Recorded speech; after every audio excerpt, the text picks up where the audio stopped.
KFI AM 640. It's later with Mo Kelly. We're live everywhere on the iHeartRadio app. There is so much going on in LA as we get towards Friday, where there's some 75 different events happening within a 3-mile radius.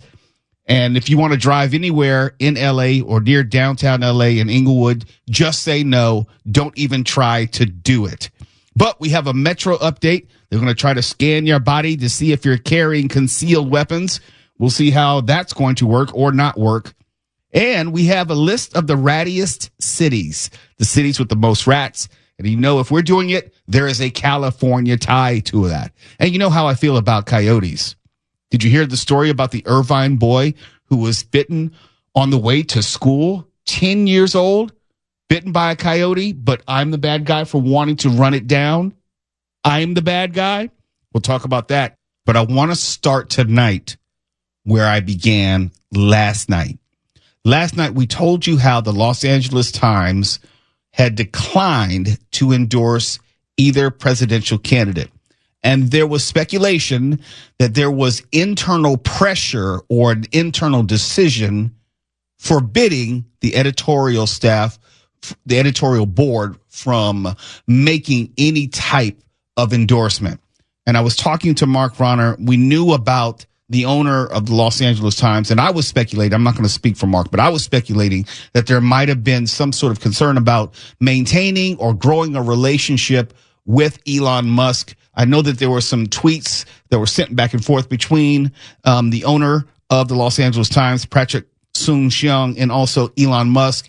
I just put this out there as just a coincidence. They're both from South Africa.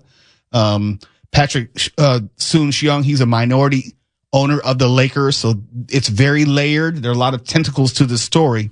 But the update today is Mariel Garza, the editorials editor for the Los Angeles Times, is now the former editorials editor, as she resigned today.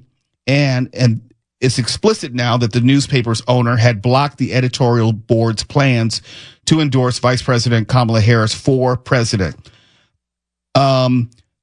Let me also say this before I read some of her letter. The board had intended to endorse Harris, and Garza told other media outlets that she had drafted the outline of a proposed editorial.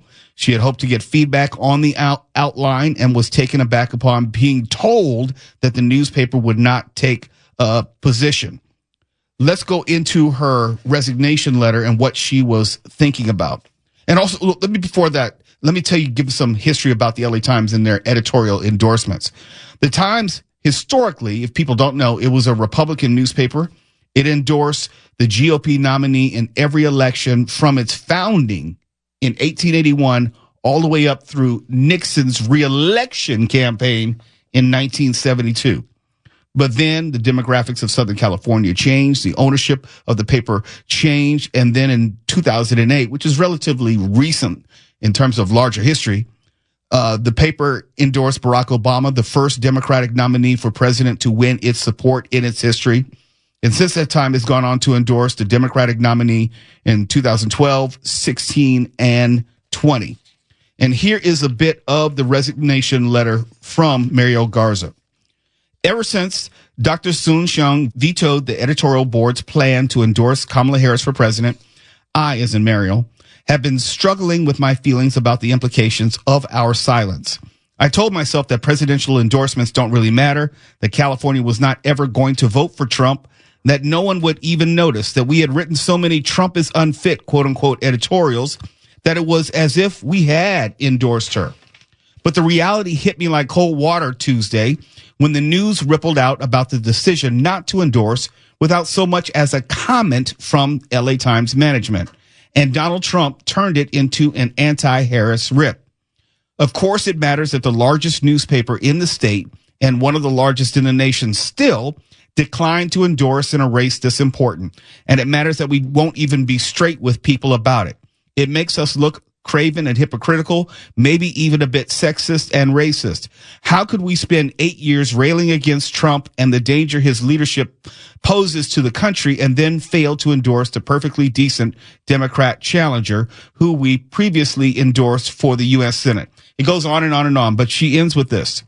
In these dangerous times, staying silent isn't just indifference. It is complicity. I'm standing up by stepping down from the editorial board. Please accept this as my formal resignation, effective immediately, Mariel Garza.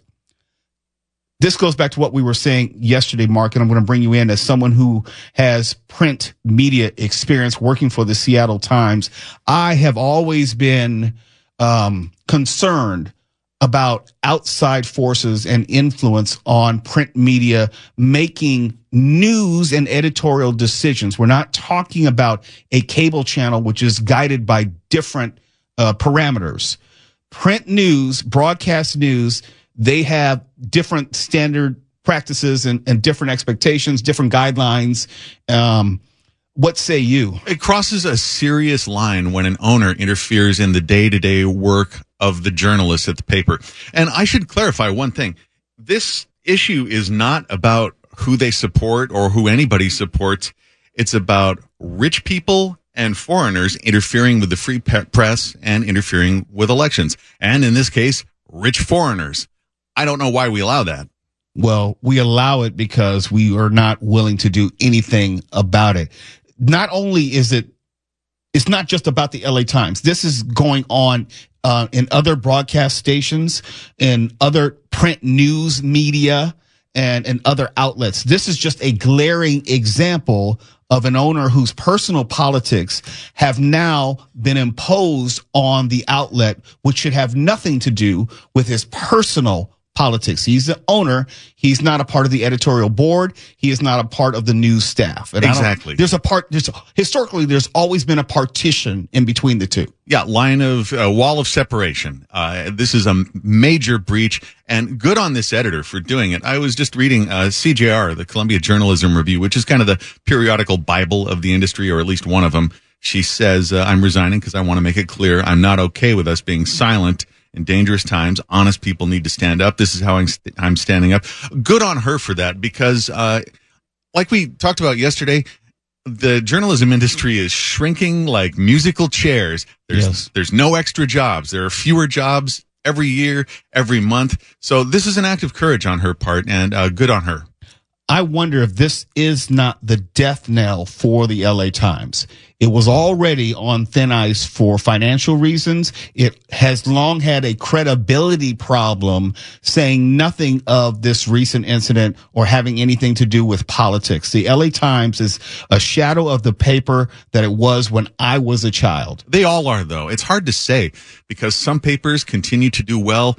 The last I've read, the smaller sort of regional papers were doing okay. Mm-hmm. But others, I mean, you mentioned that I used to work at the Seattle Times, among others. And, that's like a pamphlet now.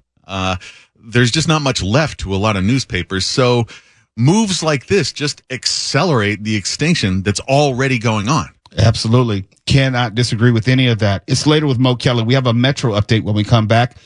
You're listening to Later with Mo Kelly on demand from KFI AM 640. And of course, we've had this ongoing conversation about violence on the Metro. What can be done? What should be done? Should it be more police officers? Should it be a Metro Transit Police Authority? Should it be something else? Should it be a combination of that? What are you going to do about the homeless people? What are you going to do about the unsanitary conditions?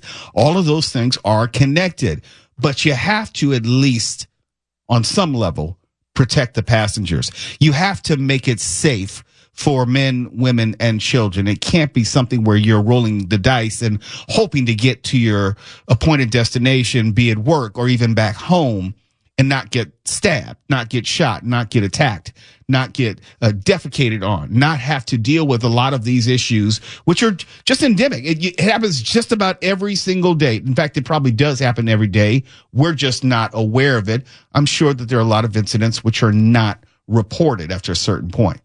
I remember going on the subway and Metro, and there are things you see, and it's like you're not going to report it. You just kind of keep on moving, where there was urine in one of the seats, or there was a homeless person in one of the seats just riding, or you had kids jumping on and off the train without paying.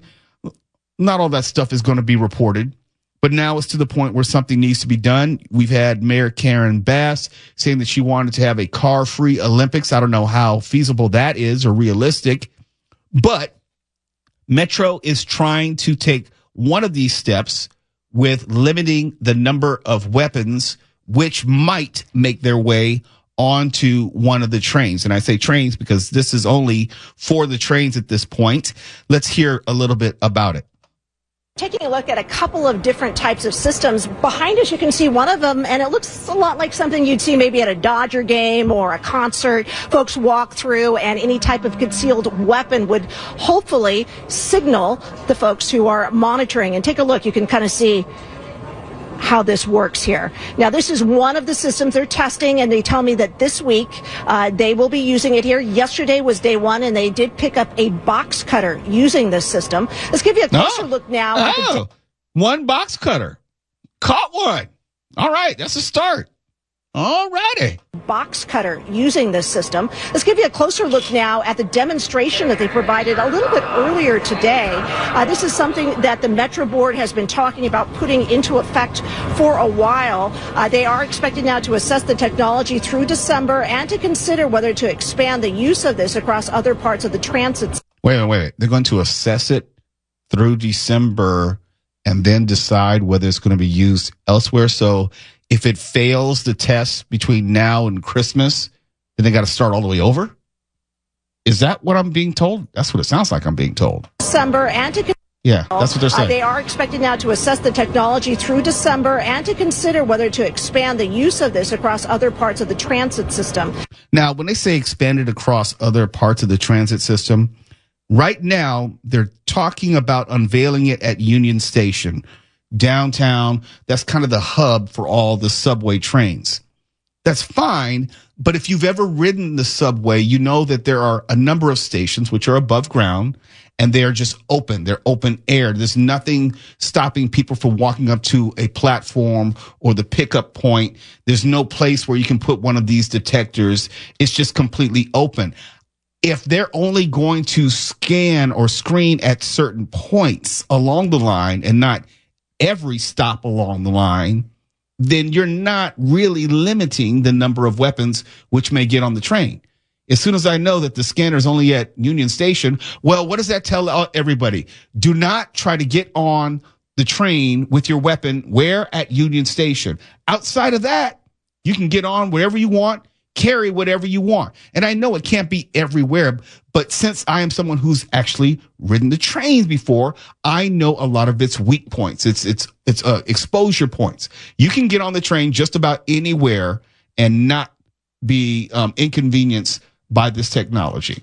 Their hope is to have an efficient and non-invasive screening method, which wouldn't hold up passengers. This comes, of course, after a number of high-profile violent attacks within the system. And here's more of what we heard a little earlier this morning. And this is the deputy chief who you're getting ready to hear, the deputy chief of security. We're really looking at from the impact on our passengers and our stations, and also, how do we make sure that whatever we're bringing in augments what we're already doing on the system. So when we're talking about this particular pilot, the idea being is layering in a process and a protocol that makes sense for our system. Okay, that was a word salad, but I guess they're saying that this is going to be one of many points of contact, many ways in which they're going to minimize weapons and maximize safety.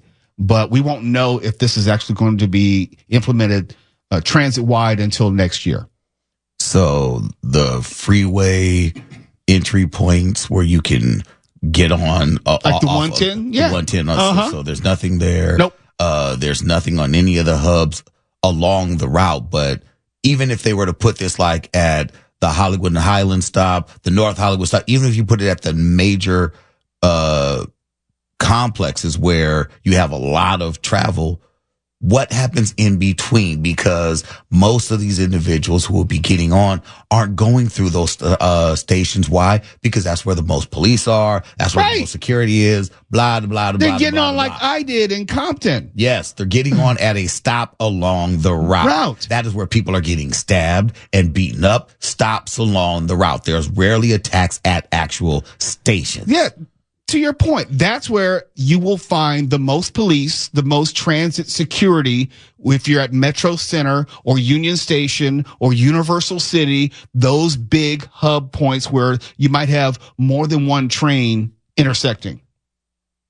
So this is wishful thinking. Yeah, look, it's well intentioned. I'm not going to poo-poo it for what it's trying to do, it's endeavoring to do. I'm just saying, if you know how the transit system works, there are too many holes. It's almost like you're trying to catch water with a colander. This is something I see benefiting us here, at least in the Southland, maybe 50 years from now, when you can really expand it and you can have detection points at every entryway, at every little scan point that you have to go in where you pay to get in, all that. If it detects a weapon there and it locks the gate, that may help. I'd put it like this. It's like you want to keep a burglar out of your house and you're just closing one window. You're not going to address any of the doors. You're not going to address any of the other windows. You're not going to address the garage which leads to the house. You're just going to secure one window and say, well, it's a start. Yeah, it is a start, but it doesn't really change anything. You're still susceptible. You're still vulnerable. It's Later with Mo Kelly. KFI AM 640. We're live everywhere in the iHeartRadio app. Let's talk about rats and cities and where California should fall on the rattiest cities list in the United States. That's next. You're listening to Later with Mo Kelly on demand from KFI AM 640. Ooh, Later with Mo Kelly on KFI AM 640. We're live everywhere on the iHeartRadio app, and it's time for Orkin's annual survey, the 2024 rankings of the rattiest cities in the country. And if you're wondering, yes, there is a California tie-in. We don't need to go too deep, but Orkin is putting this together relative to how many calls they get for rodent issues in various locations around the country. Coming in at number 10 of the rattiest cities in the country.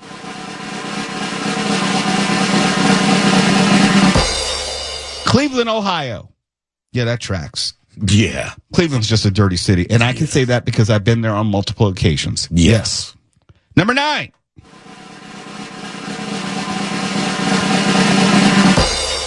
Baltimore, Maryland. Yes, that is accurate as well. I love Baltimore, but it's still nasty. Number 8.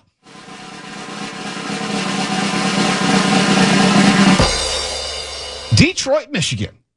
Oh, yeah. I haven't been to Detroit since 2003. I can't tell you what it's like now. Only reason I remember because that was when my mother's mother passed, and that was the last time that we were in Detroit. So number 7 of the rattiest cities in the United States, according to Orkin.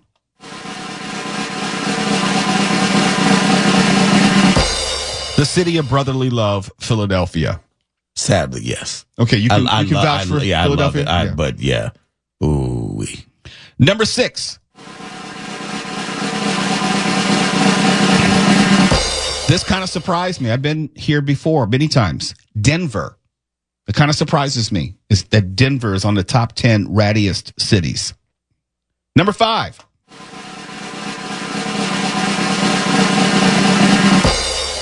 The nation's capital, Washington, D.C. Yes, yes, yes. I thought it would be higher than number 5.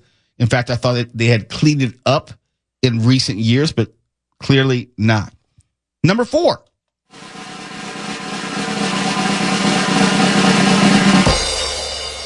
I left my heart in San Francisco. Oh, God. Yeah. San Francisco, number 4. And if there's any through line, if there's any, point of comparison, commonality, dense populations usually leads to rats. Also, feces in the streets and all types of other filth in the streets, like what I saw in San Francisco. Yeah. Absolutely leads to rats and whatever bubonic plague is coming to that city. Now, this is something that I realized when I was in South Korea back in June. They only pick up the trash once a day but they do it like maybe 2, 3 in the morning. There are almost no trash cans anywhere.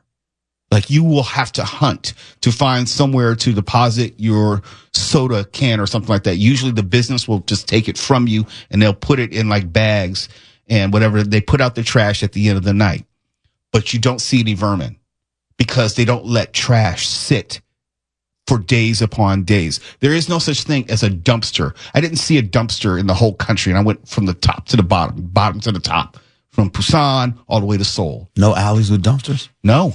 They don't have dumpsters. They will put their trash out at the end of each day, and then like 2 a.m, it gets picked up.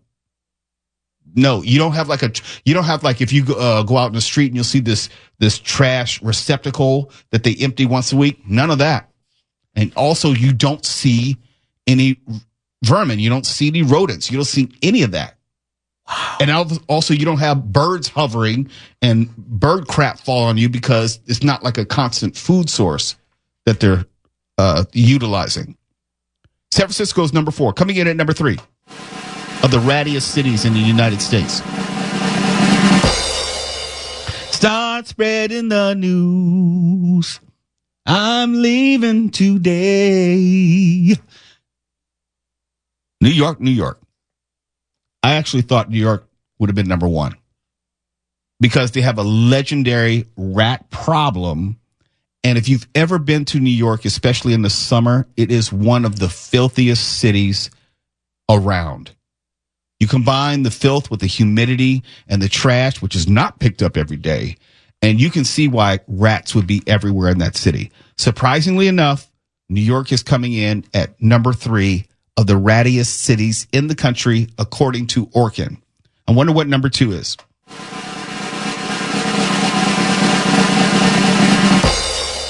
Good old Los Angeles, California. Can LA get a break? Can LA catch a break? We have nothing but bad news. Okay, I wonder if the rats might ride the metro too. I think we need some We're Number 2 t-shirts. Well, this is one thing that Mississippi is not going to be the worst at. We'll find out where, like, Jackson, Mississippi is. Coming in at number 1 of the rattiest cities in the United States. Any guesses? Any guesses? Stefan, I don't think you've seen the list. Oh, have you mentioned Chicago yet? I have not mentioned Chicago yet. That's my guess. Twala, any guesses? I did not look closely at the list, but because of the rat I saw last night when I left the station, I'm going to say Burbank. Oh, damn. Wait, you didn't mention that. You saw a rat going out? Yeah. Yeah, just it ran across the little sitting area where you can go and sit and smoke. It ran from the bushes on the side and ran around. You sure it's a rat, not a squirrel? At night, nah. I think there's something about Tawala. He's like the beast master of this area because none of us ever see those around here. What else is trying to run in front of you? Coyotes. Coyotes. Yeah. Those coyotes were murderous. The raccoon was deadly, and the rat was just probably trying to get away. Are you rubbing yourself with like spices or meat juice or anything? The rat wasn't after me. I was probably startled because the door locked. Do you have a piece of pizza on you? Okay. Was it running to Morton's or away from Morton's? It wasn't near Morton's at all, which was surprising because I'm sure there's lots of rats over there. I'm sure because it's a restaurant, and depending on how they dispose of their trash, but I wasn't trying to be funny. I was actually trying to be serious. The garage today when you came in? Yeah. Yeah, that's Morton's. That stink. Got it. Okay, here's number 1. Here's number 1 of the rattiest city in the United States.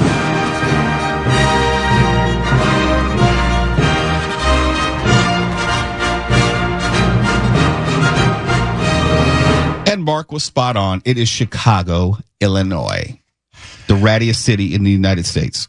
It's a pile of filth.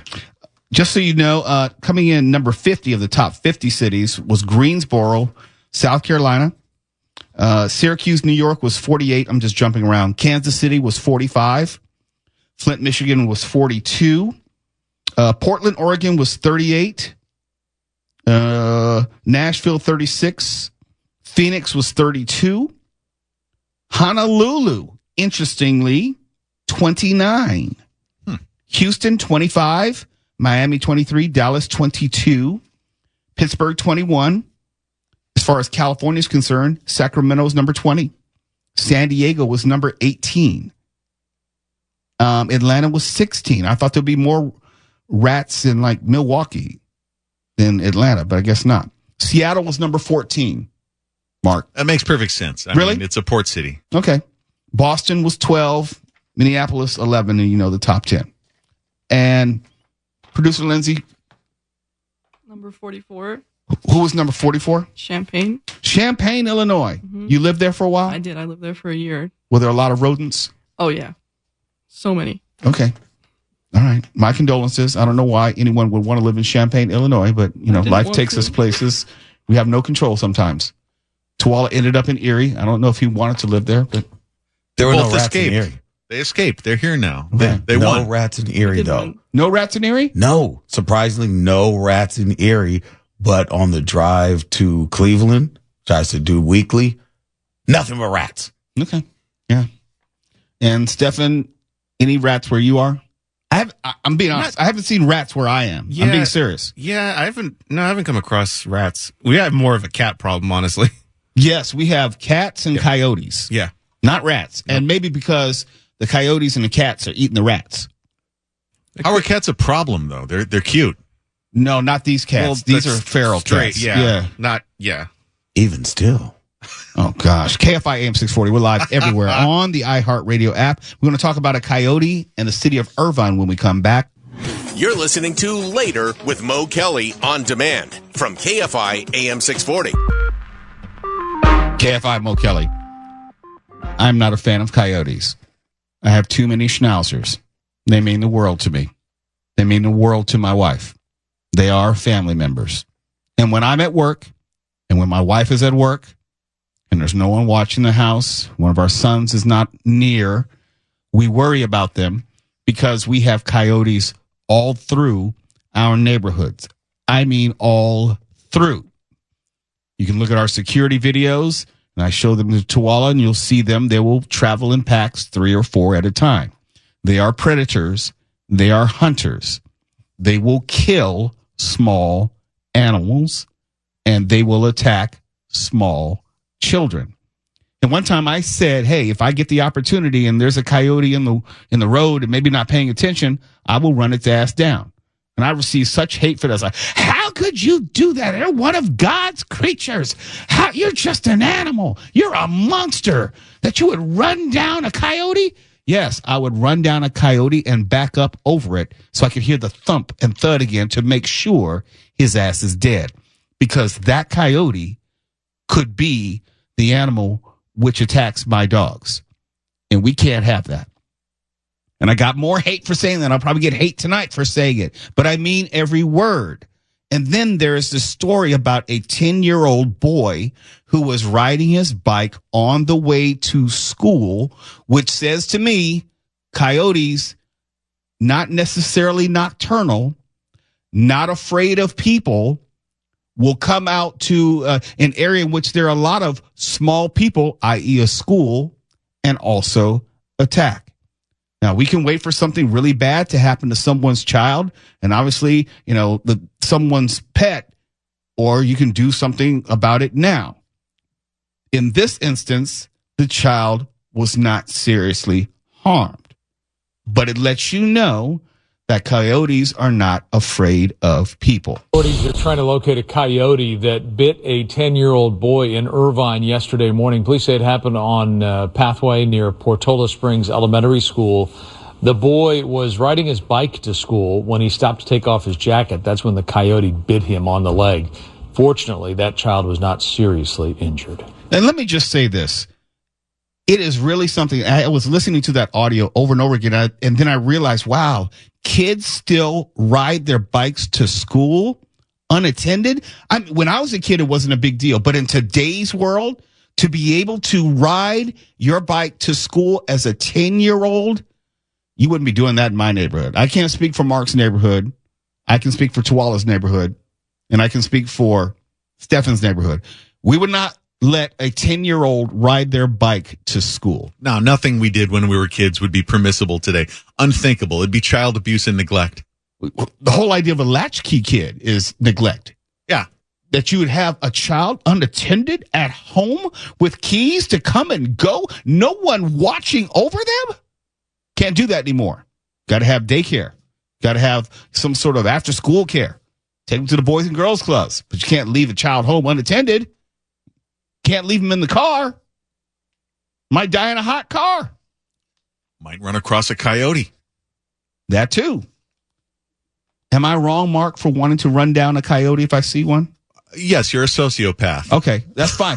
And you know So what? you I'll know. claim it. I'll claim it because I would rather kill a coyote than that coyote kill Benson or Riley. Is it one or the other, though? Yes. Is it? It's a zero-sum game. It's either them or us. And I'm choosing us.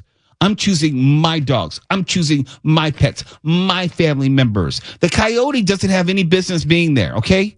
Can't you just send the coyote on its way with a box of Acme Dynamite and be done with it or something? Do you have to be brutal about it? Yes, because just like Wile E., they keep coming back and they keep trying, and eventually they'll get it right. They just don't get the message, do they? No, they don't. Because honestly, once upon a time, people would tell me that the coyotes were either nocturnal, so you don't have to worry about them in the daytime, or they were afraid of people. You don't have to worry about them bothering actual people, or if you just don't feed them, it'll be fine. All those things are untrue. People feed them. They are not nocturnal anymore. They come out in the daytime and they're not afraid of people. They will approach and attack people. They just stroll around my neighborhood. They don't care.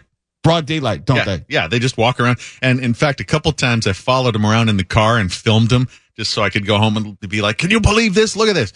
They don't care. They're like celebrities with paparazzi. They're used to it. The only things or people which or who care less than the coyotes are our local governments who we complain to, because I've complained incessantly about the coyotes, and because of this sort of ordinance or that law, legally you can't do anything to them. It would be against the law for me to run down a coyote. I see. Well, you buried the lead there. No, this is just about your bloodlust now. No. Yes, I would go to jail for my dogs. Yes, I would. I would run down a coyote in a heartbeat. I don't care if it ends up on the podcast. I don't care what PETA has to say. If it's me or the coyote, damn it, I'm choosing me. You're bigger. Well, yeah. So is my car. Yeah. I think it's a little bit of a mismatch, don't you? Well, it's a mismatch with coyote against my dog. And the coyote's not going to think twice about killing one or both of my dogs. Well, keep those mutts indoors. Come on. What kind of a parent are you? You just let them go wandering around where they could be attacked by wild animals? No. It doesn't work that way. Coyotes can jump like 6 feet high. They can jump over and on top of fences. It's not like I'm letting them just run out in the front yard or anything. No, they can jump into your backyard. Yeah, because wasn't Tommy Lee's wife got on the Ring camera? Yes. To go save her dog because it jumped like a super high wall. And if she wasn't there, that coyote would have taken it. It's like they can jump almost like cats. Yeah. I don't know why that species can jump so high or so well, but they can, and that's how they usually get into backyards. That's impressive. I think the real question is, what are you dressing your dogs in? Maybe they were asking for it. KFI AM 640. I'm not even going to. Nothing, Foosh? I'm not going to dignify that with a response. How dare you? You ought to be ashamed of yourself. Tough crowd around here. We're live everywhere on the iHeartRadio app. We're not just in smart speakers. We're in a couple of smart ears as well. KFI. And KOST HD2. Los Angeles, Orange County. Live